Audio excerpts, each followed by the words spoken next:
أعوذ بالله من الشيطان الرجيم. بسم الله الرحمن الرحيم. يا أيها الذين آمنوا هل أدلكم على تجارة تنجيكم من عذاب أليم تؤمنون بالله ورسوله وتجاهدون في سبيل الله بأموالكم وأنفسكم ذلكم خير لكم إن كنتم تعلمون. يغفر لكم ذنوبكم ويدخلكم جنات تجري من تحتها الأنهار ومساكن طيبة في جنات عدن ذلك الفوز العظيم. وأخرى تحبونها نصر من الله وفتح قريب وبشر المؤمنين. يا أيها الذين آمنوا كونوا أنصار الله كما قال عيسى ابن مريم للحواريين من أنصاري إلى الله قال الحواريون نحن أنصار الله فآمنت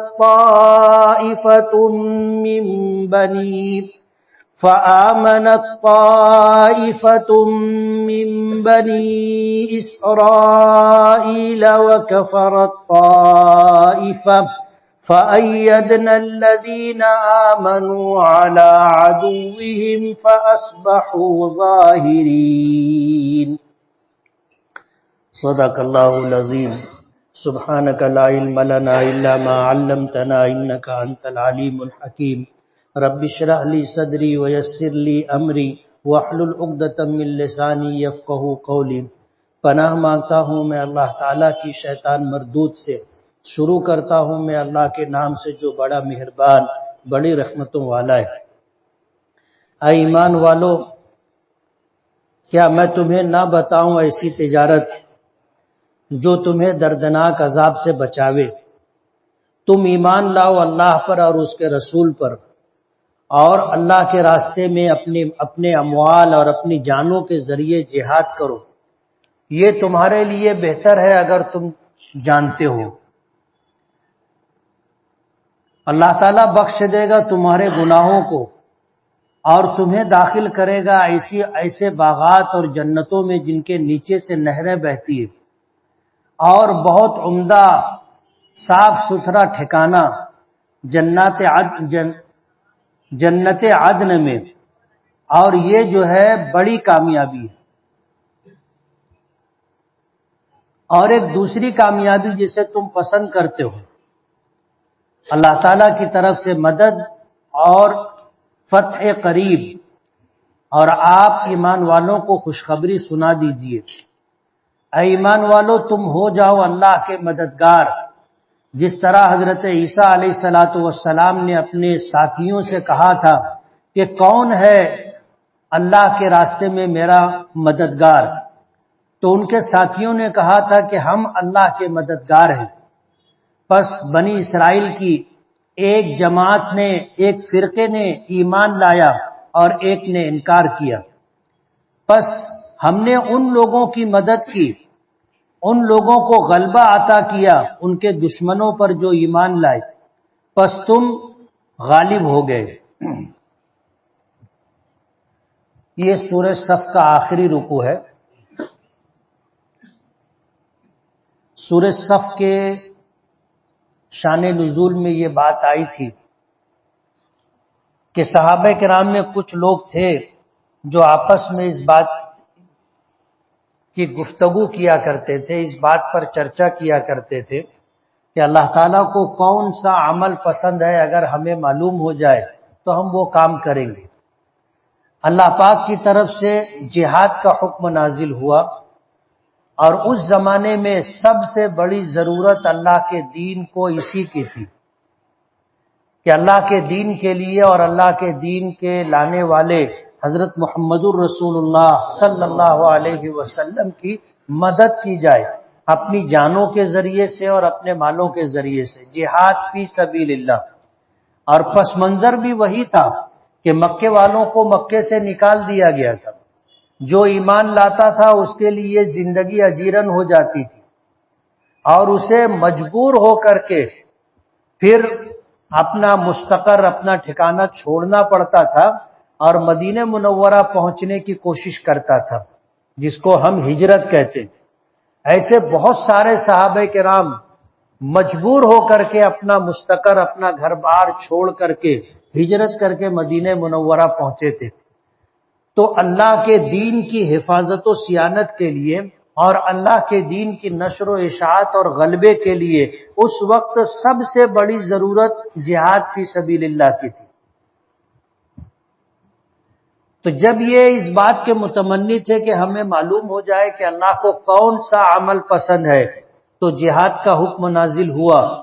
تو جو لوگ اس بات کے متمنی تھے، اس طرح کی گفتگو کیا کرتے تھے، ان میں سے کچھ لوگ ایسے تھے جن کو چپ لگ گئی، خاموش ہو گئے، اور کچھ تھے تو وہ اللہ کے راستے میں جہاد کے لیے ہر طریقے سے تیار ہو گئے۔ اس رکوع میں اللہ پاک اسی بات کو ذکر کر رہے ہیں کہ اے ایمان والو، کیا میں تمہیں ایسی تجارت نہ بتاؤں جو تمہیں دردناک عذاب سے بچا لے؟ اور وہ یہ ہے کہ تم اللہ اور اس کے رسول پر ایمان لاؤ اور اللہ کے راستے میں اپنے مالوں اور اپنی جانوں کے ذریعے سے جہاد کرو، یہ تمہارے لیے بہتر ہے اگر تم سمجھتے ہو۔ اس زمانے میں جب یہ احکامات اور آیتیں نازل ہوئی تو جن لوگوں کے درمیان نازل ہوئی تھی وہ ہر طریقے سے تیار ہو گئے۔ نبی کریم صلی اللہ علیہ وسلم کے زمانے میں آپ کی موجودگی میں 22 غزوے اور سرایا پیش آئے تھے، یعنی 22 جنگیں ہوئی تھی۔ غزوہ اس جنگ کو کہتے ہیں جس میں اللہ کے نبی صلی اللہ علیہ وسلم بنفس نفیس موجود ہوں، اس کو غزوہ کہتے ہیں۔ اور جس لشکر کو آپ نے بھیج دیا اور آپ مدینہ منورہ میں رہے، اس لشکر کو سریہ کہتے ہیں، جس میں اللہ کے نبی خود شریک نہیں رہے۔ تو ایسے حضور کی موجودگی میں 22 غزوات و سرایا پیش آئے تھے، اور مسلمانوں نے ہر طریقے سے اللہ تعالیٰ کے اس حکم کی تعمیل کی تھی، اور اللہ نے اپنا وعدہ بھی پورا کیا تھا۔ اللہ نے فرمایا کہ ایمان والو، کیا تمہیں ایسی تجارت میں آدمی نفع کماتا ہے، آدمی تجارت کرتا ہے تو کیوں کرتا ہے؟ نفع کمانے کے لیے، کہ اپنا اصل سرمایہ بھی محفوظ رہے اور نفع بھی ہو۔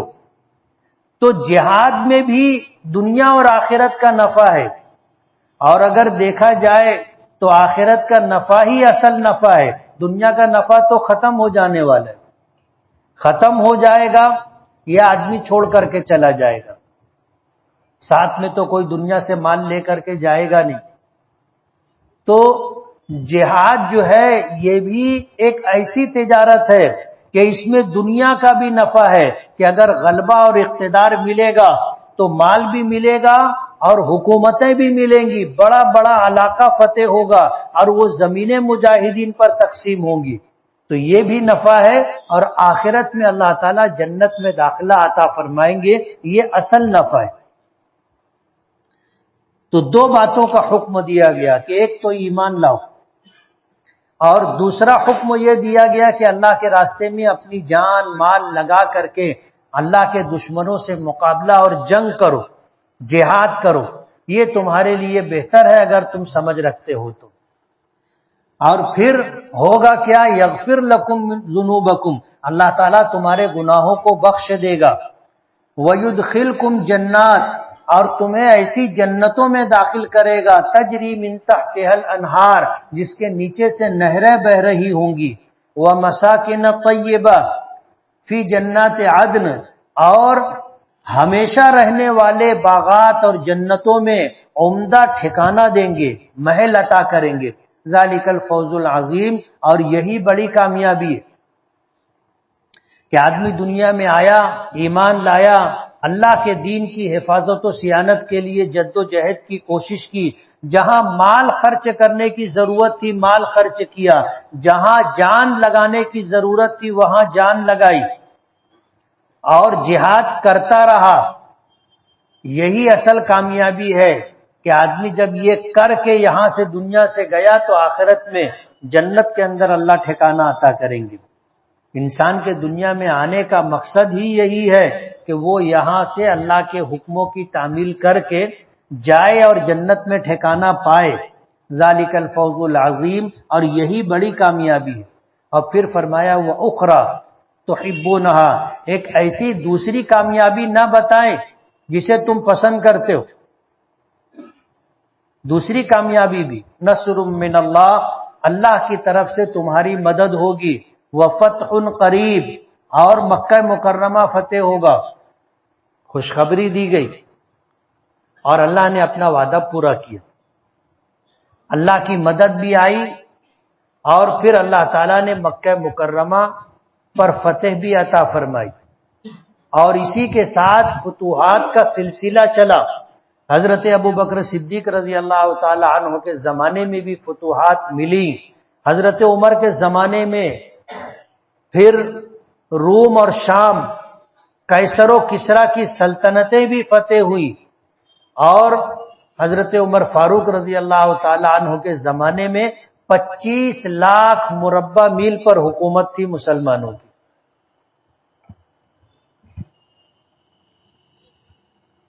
وَبَشِّرِ الْمُؤْمِنِينَ، اور ایک نقد انعام کہ آپ ایمان والوں کو خوشخبری سنا دیجئے دنیا اور آخرت میں کامیابی کی۔ پھر فرمایا ایمان والو تم اللہ کے مددگار ہو جاؤ۔ اللہ کے مددگار ہونے کا مطلب یہ ہے کہ اللہ کے دین کے مددگار ہو جاؤ۔ اللہ کو ہماری کوئی ضرورت نہیں۔ کونو انصار اللہ، اللہ کے مددگار ہو جاؤ، یعنی اللہ کے دین کے مددگار ہو جاؤ۔ تم اللہ کے دین کے مددگار ہو جاؤ گے تو ظاہر بات ہے کہ پھر اللہ تمہاری مدد کرے گا۔ یہ ہے نا لَيَنْصُرَنَّ اللَّهَ مَن يَنْصُرُهُ، اللہ تعالیٰ ان لوگوں کی ضرور مدد کرے گا جو اللہ کے دین کے مددگار ہوں گے۔ یہ اللہ کا وعدہ ہے، اور اللہ نے ہر زمانے میں اپنا وعدہ پورا کیا ہے۔ ہر زمانے میں اللہ نے اپنا وعدہ پورا کیا ہے۔ اللہ سچے ہیں، اللہ کی بات بھی سچی ہے، اللہ کا وعدہ بھی سچا ہے۔ آج بھی اللہ کا وعدہ ہے کہ اگر ایمان والے اپنی جان اور مال لے کر کے اللہ کے دین کی مدد پر آ جائیں، مال خرچ کرنے کی جگہ مال خرچ کریں، جان خرچ کرنے کی جگہ جان خرچ کریں، اللہ کے دین کے مقابلے میں ہر وقت ہمہ وقت تیار رہے، اللہ آج بھی ایمان والوں کو غلبہ عطا کرے۔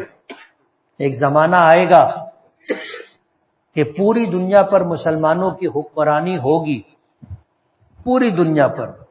یہ وہ زمانہ ہوگا جب مسلمان اپنی جان اور اپنا مال لے کر کے اللہ کے راستے میں جہاد کے لیے نکل کھڑا ہوگا۔ ساری دنیا کی طاقتیں بے بس ہو جائیں گی، اللہ ایسا غلبہ عطا کرے گا۔ آپ دیکھ لو افغانستان میں کیا ہے؟ افغانستان میں رہنے والے افغانی، انہوں نے جہاد کا راستہ اختیار کر لیا، اپنی جان اپنا مال لے کر اللہ کے دین کے لیے اللہ کے دشمنوں سے مقابلہ۔ اقوام متحدہ کی، ناٹو کی 24 ملکوں کی فوجیں افغانستان میں رہی، اور کتنے سال رہی؟ 20 سال رہی۔ دن 2 دن کی بات، مہینہ 2 مہینہ، سال 6 مہینے کی بات نہیں، 20 سال تک رہی۔ اور وہاں کے جو لوگ طالبان کے خلاف تھے، کٹ پتلی حکومت تھی، وہ سب ان 24 ملکوں کے ساتھ تھی ان افغان مجاہدین کے مقابلے میں۔ 20 سال تک جنگ ہوئی، اور 20 سال جنگ کرنے کے بعد بھی امریکہ اور اس کی ہمنوا تمام طاقتیں جیت نہیں سکی. مجبور ہو کر کے انہیں قطر کی حکومت کو بیچ میں ڈالنا پڑا کہ ہماری ان سے بات کرواؤ، ہماری ان سے بات کرواؤ. اب ظاہر بات ہے 20 سال تک وہ اپنے گھر سے نکلے تو گھر واپس نہیں گئے، جنگلوں میں، پہاڑوں میں، غاروں میں رہے. کھانے کا ٹھکانہ نہیں، پینے کا ٹھکانہ نہیں، رہنے کا ٹھکانہ نہیں، لیکن اپنی جان اپنا مال لگا دیا اللہ کے دین کے لیے، اللہ کے دشمنوں کے مقابلے میں. 20 سال کے بعد ان 24 ملکوں کی حکومتوں نے گھٹنے ٹیک دیے اور اتنے مجبور ہو گئے کہ قطر جیسی چھوٹی سی حکومت کو یہ کہا کہ ہماری بات کرواؤ. قطر میں ان کی بات چیت چلی. جب بات چیت ہوئی تو امریکی فوج کا جو سپہ سالار تھا، جنرل تھا، افغانیوں نے اس سے ایسی بات کی کہ قطری شہزادوں کو کہنا پڑا کہ یہ امریکی فوج کے سپہ سالار ہیں، آپ ان سے ذرا حساب سے بات کریں. تو انہوں نے کہا کہ حساب سے تم بات کرو گے، یہ تمہارے باپ ہوں گے، ہمارے باپ نہیں. یہ تمہارے باپ ہوں گے، تم ان سے دبتے چپتے ہوں گے، یہ ہمارے باپ نہیں، ہم ان سے ایسے ہی بات کریں گے اور یہ سنیں گے. ان کو سننا پڑا. افغانیوں نے ایک شرط رکھی، ہم آپ سے بات کریں گے، معاہدہ کریں گے، آپ ہمارا ملک کو چھوڑ کر واپس جاؤ. تو وہ کہنے لگے کہ ہم واپس نہیں جائیں گے.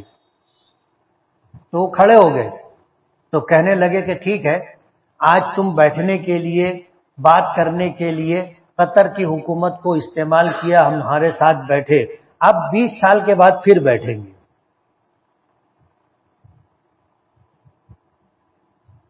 ہماری شرط ہے تم ہمارا ملک کو خالی کر کے جاؤ، اور اگر ہماری یہ شرط تم کو منظور نہیں ہے تو 20 سال اور لڑو، 20 سال کے بعد پھر بیٹھیں گے.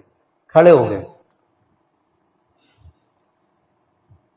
مجبور ہو گئے کہ بیٹھو بیٹھو بیٹھو بیٹھو. اور اس شرط کو انہوں نے مانا اور اتنی بدحواسی میں نکلے کہ اپنے جنگی جہاز، جنگی ٹینک، جنگی گاڑیاں، کاریں، اسلحہ، سامان سب چھوڑ کے چلے گئے. 20 سال میں جو لاتے رہے لاتے رہے لاتے رہے، ظاہر بات ہے لے جانے کے لیے بھی اتنا ہی ٹائم لگتا، آدھا ٹائم پکڑ لو. اور ان کا یہ بولنا تھا کہ تاریخ طے کرو، کس تاریخ کو تم سب کے سب یہاں سے نکل جاؤ گے. چند مہینوں کی تاریخ طے ہوئی کہ بھئی چند مہینوں میں تم کو خالی کر کے جانا ہے. تو وہ سامان لے کے بھی نہیں جا سکتے تھے، تو سب سامان بگاڑ کر کے چلے گئے، سب سامان بگاڑ کر چلے گئے. اب جن افغانیوں کو پہلے ان کے جہازوں کی ضرورت نہیں تھی، ٹینک کی ضرورت نہیں تھی، وہ بغیر ہوائی جہاز، جنگی جہاز اور بغیر ٹینک اور بغیر کاروں کے 20 سال لڑے. یہ جو چھوڑ کر بگاڑ کر چلے گئے تو ان کو ضرورت بھی نہیں تھی اس کی. اللہ کا وعدہ ہے، تم اللہ کے راستے میں جہاد کے لیے تیار ہو جاؤ، اپنی جان اپنا مال لے کر کے، اللہ آج بھی تمہاری مدد کرے گا اور آج بھی تمہارے دشمنوں کے مقابلے میں تمہیں فتح عطا کرے گا. یہ اللہ کا وعدہ ہے. اور افغانستان تازہ مثال ہے. آپ اندازہ کرو، 2 سپر پاور طاقتیں تھیں جو افغانیوں سے لڑی. پہلے روس لڑا، 10 سال تک لڑتا رہا. 10 سال کے بعد وہ بھی ایسے ہی مجبور ہو گیا کہ اس نے پاکستان کے پاؤں پکڑے، ہاتھ جوڑے، یار ہم کو یہاں سے نکلنے کا راستہ دلاؤ. 40,000 کی روسیوں کی فوج تھی. افغانیوں نے پہاڑوں میں رہ کر کے، جنگلوں میں رہ کر کے ان کا ایسا گھیرا کیا تھا کہ یہ نکل کے نہیں جا سکتے تھے، نکل کے نہیں جا سکتے تھے. اس سے زیادہ خطرناک آدمی کوئی نہیں ہو سکتا جو مرنے کے لیے تیار ہو۔ ایک آدمی اگر مرنے کے لیے تیار ہو، کچھ بھی کرے گا نا وہ، اس کے سامنے دشمن ایک ہو یا 1000 ہو، جب وہ موت سے نہیں ڈر رہا ہے، مرنے کے لیے تیار ہے، تو اس سے زیادہ خطرناک آدمی کوئی دوسرا نہیں ہو سکتا۔ تو پہلے روس کو انہوں نے دھول چٹائی اور ایسی شکست دی کہ روس ٹکڑے ٹکڑے ہو گیا۔ پہلے 1 نمبر پہ تھا، پھر 2 نمبر پر آ گیا۔ اس کے بعد امریکہ کا کیا حال ہوا آپ دیکھ لو، جیتی جاگتی تصویر ہے۔ وہ افغانی اپنے گھر سے نکلے تو 20 سال گھر واپس نہیں گئے، اور ان کو جو ہے اس طرح تلاش کیا جا رہا تھا، اس طرح تلاش کیا جا رہا تھا کہ ان کا چھپنا بچنا بظاہر ناممکن تھا۔ یعنی دنیا کی جدید ترین ٹیکنالوجی استعمال کی جا رہی تھی، زمین سے تلاش کیا جا رہا تھا، فضا سے تلاش کیا جا رہا تھا، سیٹلائٹ سے جو ہے ان کو دیکھا جا رہا تھا، اور ملا عمر اسی سرزمین پر رہے، امریکی ان کو تلاش نہیں کر سکے، تلاش نہیں کر سکے۔ اور وہی ملا عمر کے تیار کردہ لوگوں نے ان کو بوریا بستر گول کرنے پر مجبور کر دیا۔ بات کیسی کی؟ یہ تمہارے باپ ہوں گے، تم سنو ان کی بات اور تم ان کو رسپیکٹ دو، ہمارے باپ نہیں ہیں، ہم تو ایسے ہی بات کریں گے اور ان کو سننا پڑے گا۔ امریکی جنرل انکار کیا کہ ہم ملک نہیں چھوڑیں گے، تو کہنے لگے تم ملک مت چھوڑو، اب ہم 20 سال کے بعد پھر بیٹھیں گے، ابھی 20 سال پھر لڑو، 20 سال لڑنے کے بعد پھر بیٹھیں گے، پھر بات کریں گے۔ اٹھ گئے امریکی اور دنیا کی 24 ملکوں کی فوجیں، جس میں سب بڑے بڑے ملک ہیں، فرانس ہے، جرمن ہے، انگلینڈ ہے، آسٹریلیا ہے، معلوم نہیں کتنے ممالک، ناٹو کی فوجیں، مان لی بات، اور ملک کو چھوڑ کے جانا پڑا۔ آج بھی اللہ کا وعدہ ہے، تم آ جاؤ جان ہتھیلی پر لے کر، مال لے کے آ جاؤ، بس آر یا پار، اللہ کی مدد آئے گی اور اللہ غلبہ دے گا۔ اے ایمان والو، اللہ کے مددگار ہو جاؤ، یعنی اللہ کے دین کے مددگار ہو جاؤ، جس طرح حضرت مریم علیہ السلام کے بیٹے حضرت عیسیٰ نے اپنے ساتھیوں سے کہا تھا، من انصاری اللہ، کون ہے اللہ کے راستے میں میرا مددگار؟ قال الحواریون نحن انصار اللہ، تو حضرت عیسیٰ کے ساتھیوں نے کہا تھا کہ ہم اللہ کے دین کے مددگار۔ فآمنت طائفۃ من بنی اسرائیل، تو پھر بنی اسرائیل میں سے ایک جماعت ایمان لائی، وکفرت طائفہ، اور ایک جماعت نے انکار کیا، کفر کی راہ اختیار کی۔ حضرت عیسیٰ علیہ السلام کے ماننے والے لوگوں نے واقعی حضرت عیسیٰ اور حضرت عیسیٰ کے دین کی مدد کی، اور ایسی مدد کی کہ آج دنیا میں سب سے زیادہ کسی مذہب کے ماننے والے لوگ ہیں تو وہ عیسائی ہیں۔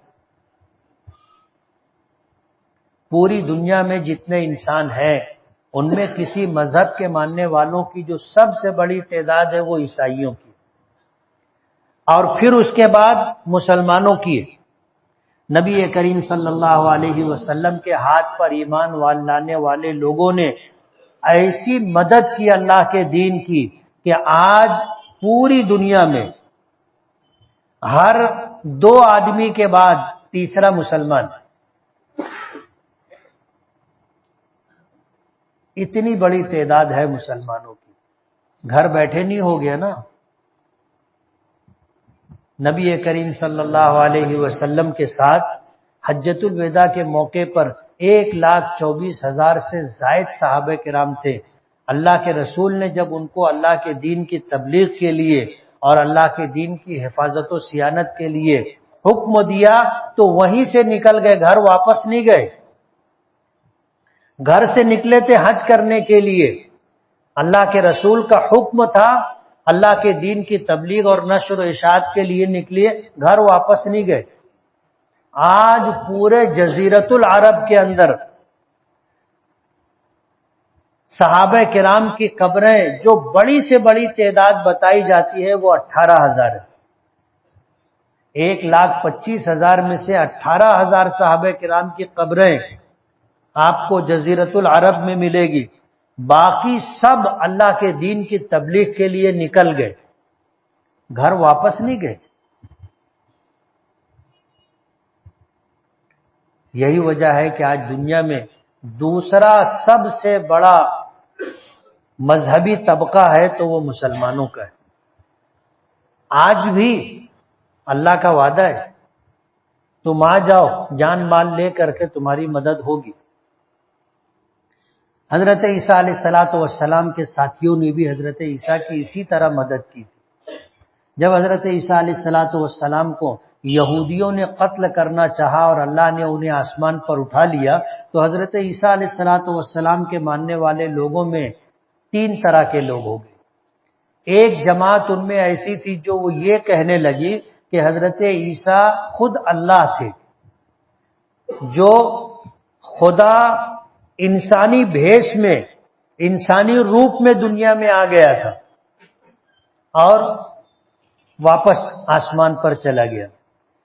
ایسا عقیدہ رکھنے والے کہ حضرت عیسیٰ خود خدا تھے، یہ فرقہ یعقوبیہ کہلاتا ہے۔ ایک دوسرا فرقہ تھا جو یہ کہتے ہیں کہ یہ حضرت عیسیٰ علیہ الصلوۃ والسلام خدا نہیں تھے، خدا کے بیٹے تھے، ابن اللہ تھے، یہ فرقہ نستوریہ کہلایا۔ اور تیسرا فرقہ تھا جو اس عقیدے کا قائل ہے کہ حضرت عیسیٰ علیہ الصلوۃ والسلام خدا بھی نہیں تھے، خدا کے بیٹے بھی نہیں تھے، اللہ کے پیغمبر تھے، اللہ نے نبی اور رسول بنا کر کے بھیجا تھا اور اللہ نے انہیں آسمان پر اٹھا لیا جیتے جی۔ قرب قیامت میں دوبارہ اللہ انہیں دنیا میں بھیجے گا اور دین کے غلبے کا کام حضرت عیسیٰ علیہ الصلوۃ والسلام سے لے گا۔ یہی عقیدہ ہمارا بھی ہے۔ فآمنت طائفہ، بنی اسرائیل میں ایک جماعت، ایک فرقہ ایمان لایا اور باقیوں نے انکار کیا، تو اللہ تعالیٰ نے ان لوگوں کی مدد کی جو ایمان لائے، ان لوگوں کے خلاف جو ان کے دشمن تھے، اور پھر وہ لوگ اللہ کی مدد کی وجہ سے اپنے دشمنوں پر غالب آ گئے۔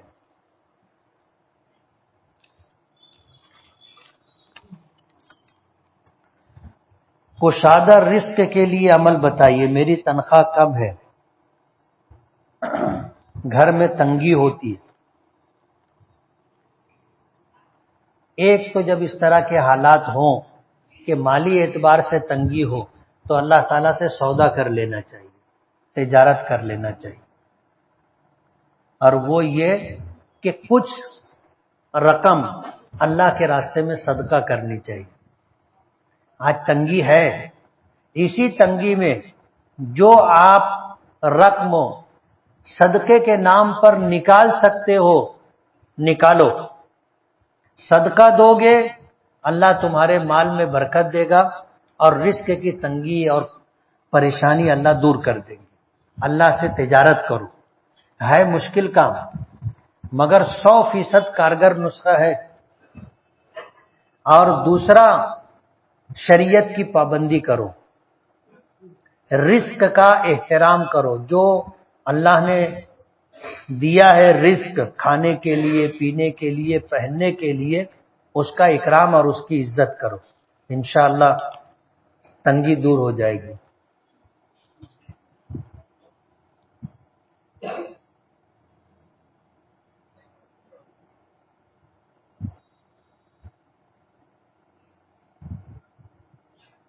کسی نے پوچھا ہے کہ دعا، اذکار، سنتوں وغیرہ کا بہت اہتمام کرتا ہوں، دعوت و تبلیغ، درس قرآن، لیکن جب کوئی پوچھتا ہے کہ انگلی اٹھا کر کے بتاؤ تو کیا انگلی اٹھانا ریاکاری ہے؟ ریاکاری نہیں ہے، آپ ترغیب کی نیت سے انگلی اٹھاؤ۔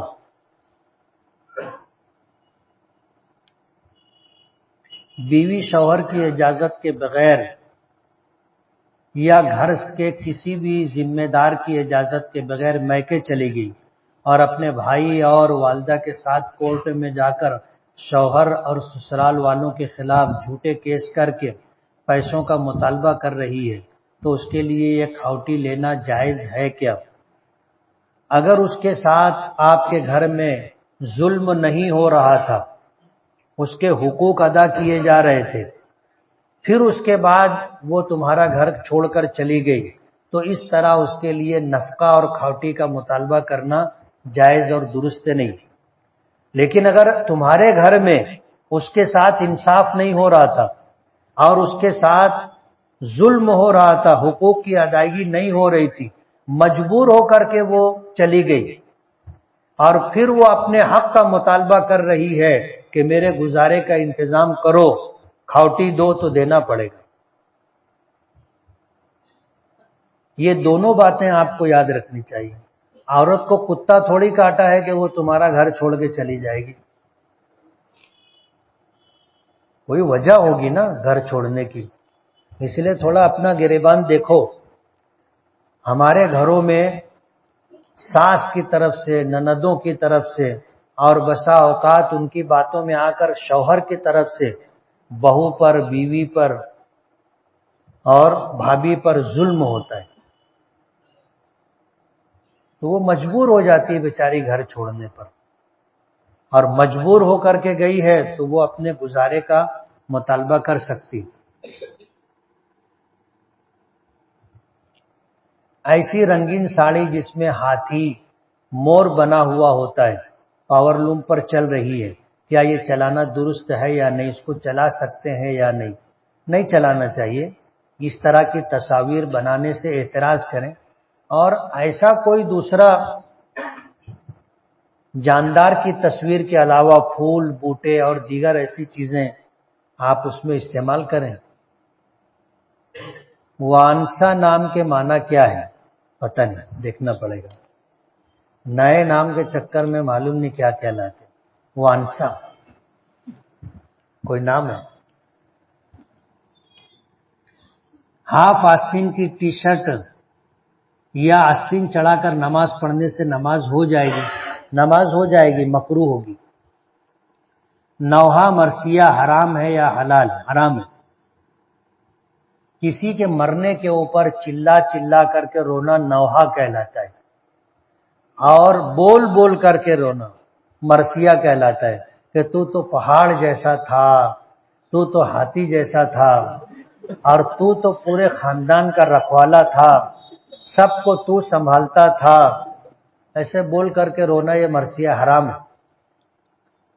دجال اور ابلیس کا ایک دوسرے سے کیا تعلق ہے؟ نیچے لکھا ہے، تفصیل سے بتائیں۔ دجال اس امت کے لیے سب سے بڑا فتنہ ہوگا، اور اس کا مقصد بھی یہ ہوگا کہ دین اسلام سے، ایمان سے لوگوں کو برگشتہ کیا جائے، اور یہی کام شیطان بھی کرتا ہے۔ فرق اتنا ہے کہ شیطان ایک الگ مخلوق ہے اور دجال ایک الگ مخلوق ہے۔ شیطان کو اللہ نے آنکھ سے بنایا، ابلیس کو، اور دجال مٹی کا بنا ہوا انسان ہوگا۔ اللہ سالک پر اپنے رازوں کا حجاب کب اٹھاتا ہے؟ معلوم نہیں۔ کیا حمل کی حالت میں مہندی لگا سکتے ہیں؟ لگا سکتے ہیں۔ طلاق بائن کسے کہتے ہیں؟ طلاق کی 3 قسم ہیں، ایک طلاق رجی، ایک طلاق بائن اور ایک طلاق مغلظہ۔ طلاق رجی اس طلاق کو کہتے ہیں جس میں صاف لفظوں میں طلاق دی جائے، جیسے زید نے اپنی بیوی سے یہ کہا کہ میں تجھ کو طلاق دیتا ہوں، ایک مرتبہ بولا تو ایک طلاق رجی، 2 مرتبہ بولا تو 2 طلاق رجی، اور طلاق رجی 2 ہی ہوتی ہے، تیسری نہیں. 2 مرتبہ بولا صاف لفظوں میں تو طلاق رجعی ہے. طلاق رجعی کا حکم یہ ہے کہ اس عورت کی عدت کے اندر اگر شوہر کو رجوع کرنا ہو، واپس میاں بیوی کا رشتہ قائم کرنا ہو، تو وہ 2 گواہوں کے سامنے یہ کہے کہ میں نے اپنی بیوی کو طلاق دی تھی، میں رجوع کرتا ہوں. میاں بیوی کا رشتہ قائم ہو جائے گا، پرانا نکاح بحال ہو جائے گا، نئے نکاح نئے مہر کی ضرورت نہیں ہوگی. اور طلاق بائن اس طلاق کو کہتے ہیں کہ لفظ طلاق کے ساتھ بائن کا لفظ لگائے کہ میں تجھ کو طلاق بائن دیتا ہوں، تو یہ طلاق بائن ہوگی. طلاق بائن ایک بھی ہوتی ہے، طلاق بائن 2 بھی ہوتی ہے. یعنی 1 مرتبہ بولا تو 1 طلاق بائن، 2 مرتبہ بولا تو 2 طلاق بائن. یا ایسے الفاظ سے طلاق دی جس میں طلاق کا معنی نکلتا ہے لیکن دوسرا کچھ مفہوم اور معنی بھی نکلتا ہے. جیسے یہ بول دیا کہ آج سے تورا مورا کوئی تعلق نہیں. شوہر نے بیوی کو بول دیا آج سے تورا مورا کوئی تعلق نہیں. اب طلاق کا لفظ استعمال نہیں کیا لیکن اس کے دونوں مطلب نکلتے ہیں. ایک مطلب یہ بھی نکلتا ہے کہ اب تورا مورا کوئی تعلق نہیں، یعنی اپنا رشتہ نکاح ختم. ایک معنی مفہوم یہ بھی. اور دوسرا مطلب یہ بھی ہو سکتا ہے کہ آج سے تورا مورا کوئی تعلق نہیں، یعنی رشتہ نکاح تو باقی رہیے لیکن اور تعلق نہیں. اب یہ ایسے موقع پر شوہر سے پوچھا جائے گا کہ یہ جملہ تو استعمال کیا، کیا مطلب مراد لیا ہے تو؟ شوہر جو مطلب بتائے گا وہ مان لیں گے. شوہر اگر بولا کہ میں طلاق دے دیو، مطلب طلاق دے وغیرہ تو ہو گئے، یہ طلاق بائن رہے گی. 1 بھی رہتی ہے، 2 بھی رہتی ہے. لیکن اگر کسی نے اپنی بیوی کو 3 طلاق دی، جا میں نے تجھ کو 3 طلاق دے دی، یا ایسے بول دیا کہ جا میں تجھ کو طلاق دیا طلاق دیا طلاق دیا، یہ طلاق مغلظہ ہے.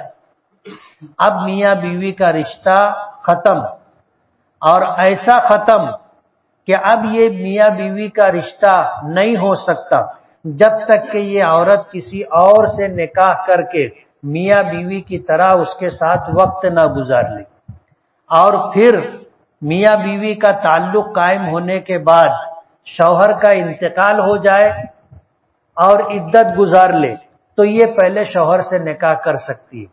یا میاں بیوی کا رشتہ ہونے کے بعد، تعلقات قائم ہونے کے بعد شوہر اس کو طلاق دے دے، دوسرا شوہر طلاق دے دے تو پھر یہ عدت گزار لینے کے بعد پہلے شوہر سے نکاح کر سکتی ہے. اس کو حلالہ کہتے ہیں.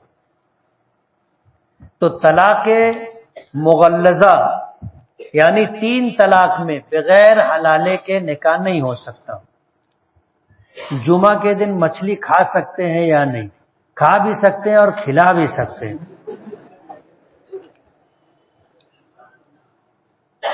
2023 میں حاجیوں کی خدمت کا ارادہ ہے. کیا مالیگاؤں حج کمیٹی یا جمعیت علماء مالیگاؤں خدمت کے لیے بھیجتی ہے؟ نہیں. زینب نام رکھنا کیسا ہے، اس کے معنی کیا ہے؟ زینب حضور کی بڑی بیٹی کا نام تھا. اب ظاہر بات ہے حضور نے نام رکھا ہے تو اس میں یہ پوچھنے کا سوال ہی نہیں ہے کہ نام رکھ سکتے ہیں یا نہیں. زینب کے معنی آتے ہیں اللہ کی نیک بندی، اور بھی معنی آتے ہیں. معرفت کیا ہے اور معرفت کے موتی اللہ کسے عطا کرتا ہے؟ معرفت کے معنی آتے ہیں اللہ کی پہچان. اللہ کی پہچان، اللہ کی پہچان ہو جائے یعنی آدمی اللہ کو اس کی ذات کے اعتبار سے اور صفات کے اعتبار سے جاننے اور ماننے لگے تو اس کو اللہ کی پہچان ہو جاتی ہے. اور جب اللہ کی پہچان ہو جاتی ہے تو بہت ساری چیزیں عام انسانوں کے مقابلے میں اللہ اسے عطا کر دیتا ہے. کیا یہ سچ ہے کہ سالک باطن میں روحانی سفر کرتا ہے؟ ہاں کرتا ہے. میری والدہ کے انتقال کے بعد میرے والد نے دوسرا نکاح کیا، کیا سوتیلی ماں میری محرم ہوگی؟ ہاں. باپ کی دوسری تیسری چوتھی بیوی محرم ہے، ماں کی طرح ہے۔ جس طرح ماں سے نکاح کبھی نہیں ہو سکتا، اسی طرح باپ کی منکوحہ بیوی سے بیٹا کبھی بھی نکاح نہیں کر سکتا۔ اور کیا اس کے سابقہ شوہر سے ایک بیٹی ہے جسے وہ اپنے ساتھ میرے گھر لائی ہے، کیا وہ دونوں میرے محرم ہوں گے؟ یہ جو بیٹی ہے یہ محرم نہیں، اس لیے کہ اس کی ماں اور باپ دونوں الگ ہیں، اور جو پوچھ رہا ہے اس کی ماں اور باپ دونوں الگ ہیں، یہ دونوں محرم نہیں ہیں، ان میں نکاح ہو سکتا ہے اور ان کے درمیان پردہ بھی ضروری ہے۔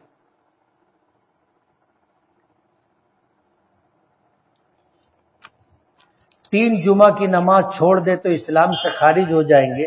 اسلام سے خارج نہیں ہوں گے، لیکن دل پر اللہ مہر لگا دیتا ہے۔ اسلام میں کسی لڑکی سے کوئی لڑکا محبت کر سکتا ہے اور اسی سے شادی کرنا چاہے تو کر سکتا ہے۔ کیا نبی و رسول اور اولیاء کرام و بزرگان دین اپنی قبروں میں زندہ ہیں؟ اسلام میں نکاح سے پہلے محبت نہیں ہوتی، سمجھ رہے ہو؟ نکاح سے پہلے محبت نہیں ہوتی، اسلام میں نکاح کے بعد محبت ہوتی ہے، اور نکاح سے پہلے جو محبت کی بات کی جاتی ہے یہ سب بکواس ہے۔ لڑکی کو بیوقوف بنایا جاتا ہے، اس کا استحصال کیا جاتا ہے، محبت نہیں ہوتی۔ دوسرا سوال یہ کہ انبیاء اور رسول اور اولیاء کرام کیا اپنی قبروں میں زندہ ہیں؟ ہاں زندہ ہے، اور ان کی زندگی اس زندگی کی طرح نہیں ہے، وہ زندگی ایک الگ زندگی ہے جو اللہ انہیں عطا کرتا ہے۔ یا رسول یا علی یا حسین کہنا کیسا ہے؟ پیچھے بتایا تھا کہ حرف یا حرف خطاب ہے۔ حرف خطاب کا مطلب یہ ہے کہ جیسے اس مجلس میں جو لوگ ہیں یہ اس مجلس میں ہے، اگر ہم ان کو آواز دیں گے تو کیسے بولیں گے؟ اے بولیں گے نا، اے تو آدمی مجلس میں ہے متوجہ ہوگا، اور اگر مجلس میں نہیں ہے تو اس کو اے نہیں بولیں گے۔ تو حرف یا جو ہے اس کا ترجمہ اے ہے۔ اگر یہ عقیدہ ہو کہ اللہ کے رسول اور حضرت علی اور حضرت حسین رضی اللہ تعالی عنہما مجلس میں موجود ہے اور حاضر ہے تو حرف یا کا استعمال جائز نہیں ہے، علماء نے اس طرح کی صراحت کی۔ اور اگر یہ عقیدہ نہیں ہے بلکہ حرف یا استعمال کرنے والے کا عقیدہ یہ ہے کہ وہ مجلس میں موجود نہیں ہے، لیکن اللہ نے فرشتوں کی ایک جماعت رکھی ہے جو ہماری بات وہاں تک پہنچاتے ہیں، تو لفظ یا استعمال کر سکتے ہیں۔ غسل کرتے وقت کوئی اعضاء جسم پر پانی نہ پہنچ سکے اور ہمیں لگے کہ پہنچ گیا اور ایسے میں غسل کر نماز پڑھ لی تو کیا نماز ہو جائے گی؟ نہیں ہوگی، غسل ہی نہیں ہوگا۔ اتنا اہتمام کے ساتھ نہانا چاہیے کہ ہمیں پورا یقین ہو جائے کہ کہیں بال برابر جگہ بھی خشک نہیں رہ گئی۔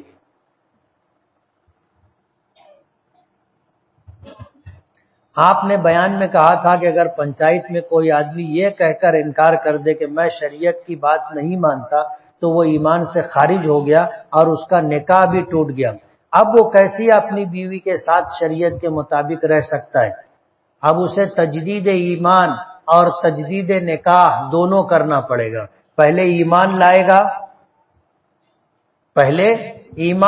گا اور اسلام میں داخل ہوگا، اس کے بعد پھر بیوی سے نئے مہر کے ساتھ نیا نکاح کرنا پڑے گا۔ تو ایمان لانے کو تجدید ایمان کہتے ہیں اور پھر سے نکاح کرنے کو تجدید نکاح کہتے ہیں۔ نماز میں پہلی رکعت کو مختصر کر دینا اور دوسری کو طویل کر دینا کیسا ہے؟ مکروہ ہے۔ نماز ظہر سے پہلے کی 4 رکعت سنت، اگر وقت کم ہو تو 2 پڑھ سکتے ہیں۔ ظہر سے پہلے 2 طرح کی روایتیں ہیں، حدیث میں آتا ہے 4 رکعت سنت، حدیث میں آتا ہے 2 رکعت سنت۔ وقت رہے تو 4 رکعت پڑھ لینا چاہیے اور وقت تنگ ہو تو 2 رکعت پڑھ لینا چاہیے۔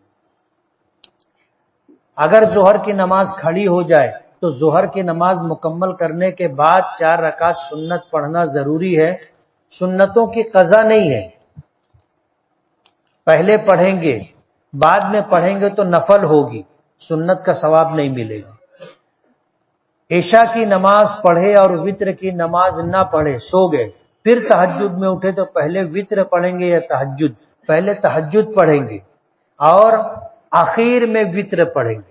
نبی کریم صلی اللہ علیہ وسلم نے فرمایا اجعلوا آخر صلاتکم اللیل وترا، کہ تم اپنی رات کی نمازوں میں آخری نماز وتر کو بناؤ۔ جو عورت 9 مہینہ کسی ڈاکٹرنی کے پاس علاج کرواتی ہے، وہ بھی وقت آنے پر سیزر کرنے کا مشورہ دیتی ہے۔ مریض کے ساتھ اس طرح کا سلوک ہو رہا ہے، شریعت میں اس کا کیا حکم ہے؟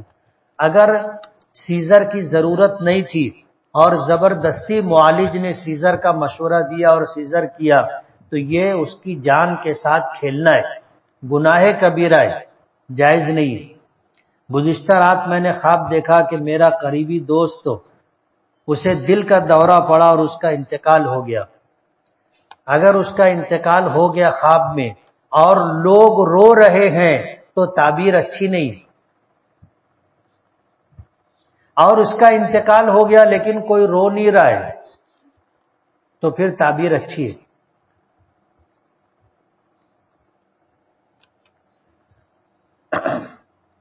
خواب میں اگر میت کھانا مانگے تو اس کی تعبیر کیا ہے؟ اچھی نہیں۔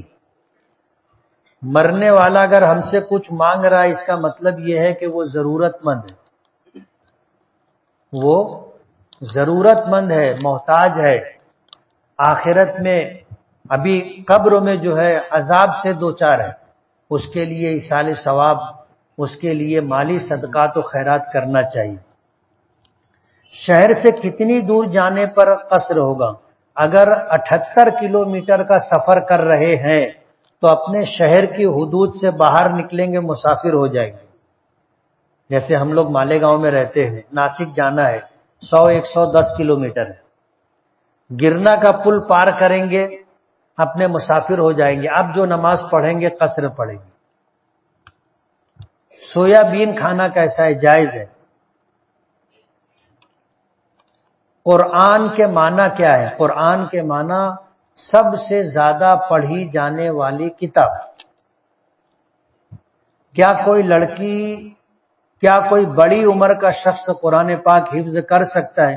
کر سکتا ہے، آخری عمر تک سیکھنے سکھانے کا زمانہ ہے، حفظ کرنا چاہے کر لینا چاہیے۔ میری شادی لگ رہی ہے، میں گھر پر بولا ہوں نیک اور دیندار لڑکی تلاش کرو، آپ نیک لڑکی کی صفت بتا دیجیے۔ یہ بھی کوئی پوچھنے والی بات ہے؟ نمازی ہو، شریعت کی پاسداری، شریعت کا اہتمام کرتی ہو، پردہ کرتی ہو، گناہوں سے بچتی ہو تو دیندار ہے۔ میری لڑکی ابھی 15 دن کی ہوئی ہے، اس کا عقیقہ کرنا سنت ہے یا ضروری ہے؟ عقیقہ کرنا سنت ہے، بلکہ علماء کی ایک جماعت نے کہا ہے کہ مستحب ہے۔ اللہ نے اگر حیثیت دی ہے تو عقیقہ کرنا چاہیے، اور اگر حیثیت نہیں ہے تو ضروری نہیں۔ زید کی امی کو جلد پر پسینے کی وجہ سے پھنسیاں آتی ہیں، پورے بدن کی جلد پر جلن ہوتی ہے، بہت بے چینی رہتی ہے۔ 10 سال سے مختلف ڈاکٹر سے علاج جاری ہے مگر شفا نہیں ملتی، اور نہ ہی ڈاکٹر کو بیماری کی وجہ معلوم ہے۔ کوئی عمل یا وظیفہ بتائیے۔ صبح 100 مرتبہ چوتھا کلمہ اور شام میں 100 مرتبہ چوتھا کلمہ اس طرح پڑھے کہ پہلے 3 مرتبہ درود شریف، پھر 100 مرتبہ چوتھا کلمہ، پھر 3 مرتبہ درود شریف پڑھیں، اپنے اوپر دم کریں، پانی پر دم کر کے اسے پئیں۔ نماز کے لیے مسجد میں پہنچے، جماعت ہو گئی تو کیا چند لوگ مل کر دوسری جماعت کھڑی کر سکتے ہیں؟ محلے کی مسجد میں دوسری جماعت کھڑی کرنا مکروہ ہے۔ شہر میں جو مسجد ہے، محلے میں جو مسجد ہے، اس میں دوسری جماعت نہیں ہوگی، دوسری جماعت نہیں ہوگی۔ اور اگر راستے کی مسجد ہے تو اس میں دوسری، تیسری، چوتھی سب جماعتیں ہو سکتی ہیں۔ مسافر لوگ آئیں جماعت سے نماز پڑھے چلے جائے، پھر دوسرے مسافر آئے وہ جماعت سے نماز پڑھے اور چلے جائے، یہ اجازت ہے، لیکن شہر کی مسجدوں میں دوسری جماعت کی اجازت نہیں۔